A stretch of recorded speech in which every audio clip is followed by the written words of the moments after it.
We are almost halfway through the year, so this morning we're taking a closer look at just how the real estate market is shaping up and doing right now.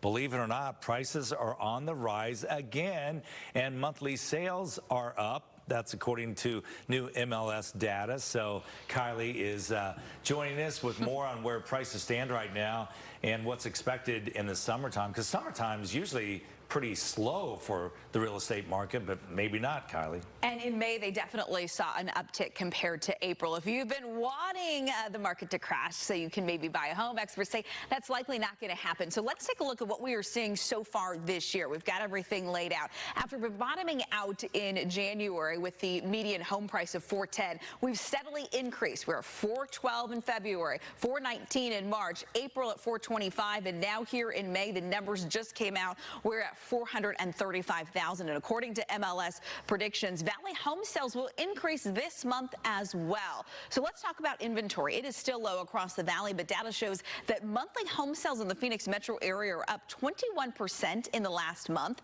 Homes, though, are staying on the market much longer than they were a year ago. 70 days was the average in May. And let's face it, some homeowners, you might be a little scared right now. Maybe you're locked into a 3% mortgage rate. You're worried about buying a home with a rate closer to 7%.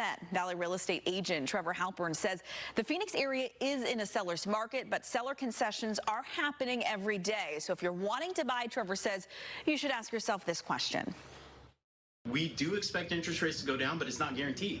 So can you afford this interest rate and this payment right now and into perpetuity? Can you look over the horizon and say, yes, we can afford this interest rate, we can afford this home? And if so, then now seems to be a good time to buy, because if interest rates do come down, this flood of people who've been on the sideline waiting for interest rates to come down are going to come into the marketplace, and you're going to see a lot more competition for listings.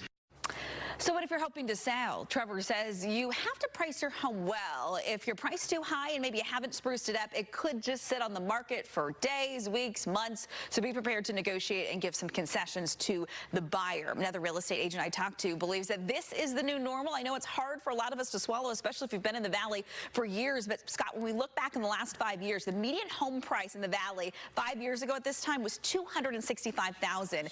Now we're at $435,000. That is up more than 64% Wow. in 5 years. So if you were like me and you thought, oh, I'll wait a few years, I think a lot of people kicking themselves right now for maybe not doing that 5-10 years ago when prices were so much lower. Remember how I was trying to get you to buy a house? I was, Kylie, you got to get a house.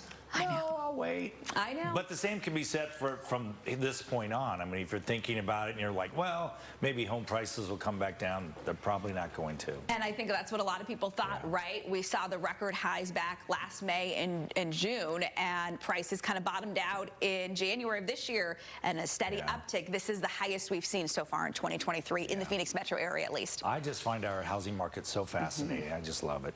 All right, Kylie, thank you.